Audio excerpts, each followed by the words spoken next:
আন্তর্জাতিক যুব দিবস উপলক্ষে প্রথমবারের মতো জাতীয় যুব শক্তি আয়োজন করতে যাচ্ছে জাতীয় যুব সম্মেলন 2025, যা অনুষ্ঠিত হবে আগামী 12ই আগস্ট মঙ্গলবার ফার্মগেটে অবস্থিত কৃষিবিদ ইনস্টিটিউট অব বাংলাদেশ কেআইবিতে।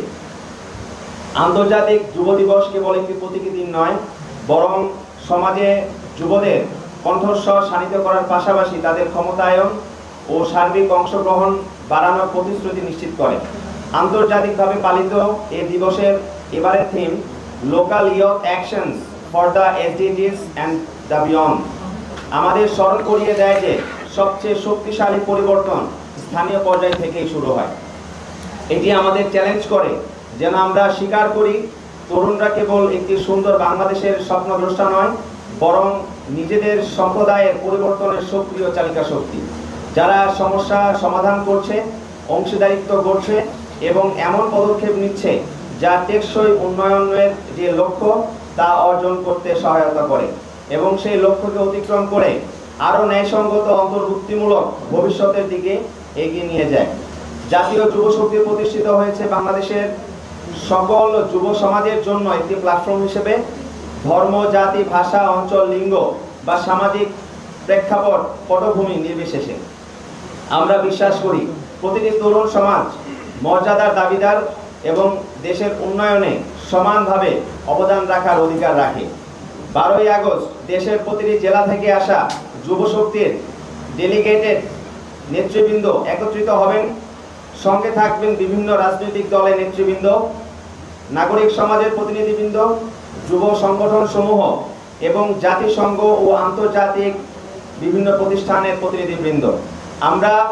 আমাদের এই উদ্দেশ্য হলো বাংলাদেশের প্রতিটি প্রান্তরের যুব সমাজের প্রতিনিধিত্ব নিশ্চিত করা। আমরা এমন একটি বাংলাদেশ কল্পনা করি যেখানে দুর্নীতি, স্বজনপ্রীতি ও ক্ষমতার অপব্যবহারকে প্রতিস্থাপন করবে সততা, সেবা ও জবাবদিহিতা, যেখানে শিক্ষায়, কর্মসংস্থানে, উদ্যোক্তা তৈরিতে ও নেতৃত্বের সুযোগে শহর ও গ্রামের তরুণরা সমানভাবে সুবিধা ভোগ করবে, যেখানে বিজ্ঞান, প্রযুক্তি, শিল্প, সংস্কৃতি, খেলাধুলা ও বাণিজ্যে তরুণদের উদ্ভাবনী ক্ষমতা বিকশিত হবে, যেখানে বৈচিত্র্য উদযাপিত হবে এবং ধর্ম, জাতি বা লিঙ্গ প্রতিবন্ধকতার কারণে কোনো তরুণ বাংলাদেশে আর পিছিয়ে থাকবে না, যেখানে নীতি নির্ধারণ ও নেতৃত্বে তরুণদের সমান সম্মান ও স্থান থাকবে। জাতীয় যুব সম্মেলন 2025-এ আমরা উন্মোচন করব আমাদের বাংলাদেশের যুব ইশতেহার। এটি কোনো দীর্ঘ কোনো নীতির কোনো প্রস্তাব নয়, বরং সরাসরি জনগণের একটি প্রতিশ্রুতিপত্র।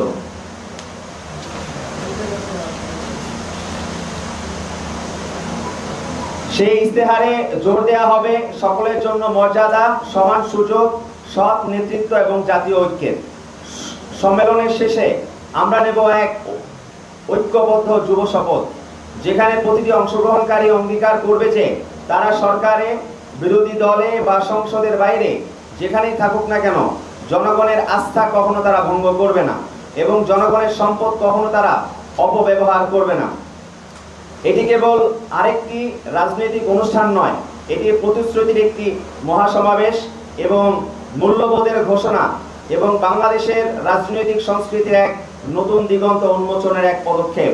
আমরা বাংলাদেশের সকল তরুণ নাগরিক সমাজ, শুভানুধ্যায়ী ও গণমাধ্যমকে আগামী 12ই আগস্ট মঙ্গলবার কেআইবি অডিটোরিয়ামে আমাদের সাথে থাকার উদারত আহ্বান জানাচ্ছি। ধন্যবাদ। দেখুন, আমরা যখনই 5ই আগস্টের পরে আমরা বলেছি যে বাংলাদেশে আমরা নতুন বন্দোবস্ত কায়েম করতে চাই, বাংলাদেশের মধ্যে আমরা গতানুগতিক যে রাজনীতি, সেই রাজনীতি আমরা পরিবর্তন ঘটাতে চাই।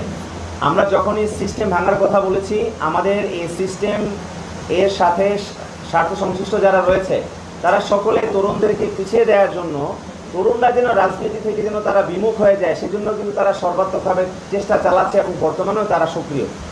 আমরা মনে করি যে আমরা যে পরিবর্তনের বয়ান নিয়ে যে আমরা বর্তমানে রাজনীতির ময়দানে আমরা আছি, সেই বয়ান অবশ্যই আমরা বাস্তবায়ন করতে পারবো সবার সম্মিলিত সহযোগিতার মাধ্যমে। কিন্তু আমরা বর্তমান রাজনৈতিক প্রেক্ষাপটে আমরা বিদ্যমান যে রাজনৈতিক দলগুলো রয়েছে তাদের কাছ থেকে আমরা সেই রাজনৈতিক সহযোগিতা আমরা পাচ্ছি না।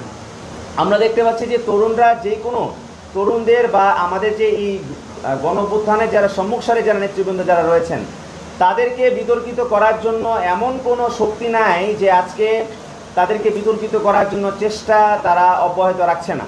এবং আমরা দেখতে পাচ্ছি যে তরুণরা যখনই কিছু একটা করছে বা এনসিপি রিলেটেড যখনই কিছু একটা আসছে, সেটা কিন্তু খবরের পাতার মধ্যে 7 দিন ধরে কিন্তু সেই জিনিসটা আমরা দেখতে পাচ্ছি।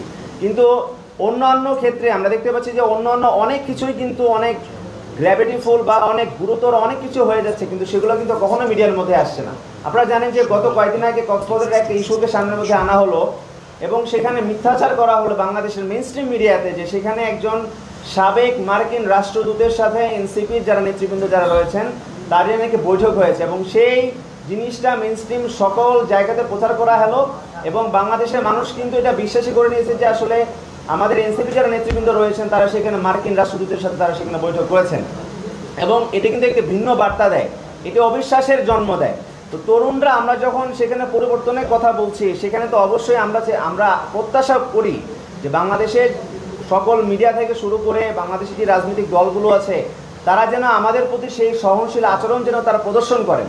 তারা যদি এই ধরনের তরুণদেরকে রাজনীতির ময়দান থেকে মাইনাস করার জন্য তারা যদি এরকম উঠে পড়ে লাগেন, সেটি বাংলাদেশের জন্য একটি অশনি সংকেত। কারণ আমাদের ভুলে গেলে চলবে না, এই জুলাই গণঅভ্যুত্থানে তরুণরা কিন্তু সম্মুখ সারির তারা নেতৃত্ব দিয়েছিল। এই কারণেই কিন্তু আমরা গত 16 বছরের যে ভয়াবহ ফ্যাসিবাদ ছিল, সেই ফ্যাসিবাদের শেকড় উপড়ে ফেলে আমরা একটি নতুন বাংলাদেশ পেয়েছি। তো তরুণদেরকে যখন আবার এরকমভাবে যখন মাইনাস করার চেষ্টা যখন চালানো হবে, তখন এটার পরিণতি কিন্তু বাংলাদেশকে কিন্তু ভোগ করতে হবে। আমরা একটি নতুন বন্দোবস্তের কথা বলছি, একটি নতুন মর্যাদাপূর্ণ একটা বাংলাদেশের কথা বলছি। তো সেই মর্যাদাপূর্ণ বাংলাদেশ বাস্তবায়নের সুযোগটা আমাদেরকে দিতে হবে। সেই জন্য আমরা প্রত্যাশা করবো যে বাংলাদেশের গতানুগতিক ধারা থেকে বের হয়ে কিন্তু আমরা যুবশক্তি, আমরা চাচ্ছি যে যুবশক্তি একটি যুবকদের প্ল্যাটফর্ম হবে, যারা যুবকদেরকে নিয়ে তারা কাজ করবে। এই বাংলাদেশের মধ্যে যুব সমাজ 30 লক্ষ বেকার যুবক আজকে বাংলাদেশের মধ্যে আছে, এবং এই সেই আমাদের বলে গেলে চলবে না, বেকারত্বের গণবিস্ফোরণ থেকেই কিন্তু এই গণঅভ্যুত্থানের সৃষ্টি। কিন্তু সেই তাদেরকে নিয়ে কাজ করার জন্য কিন্তু এখন পর্যন্ত সেই ধরনের কোনো যুব সংগঠন বাংলাদেশের মধ্যে কাজ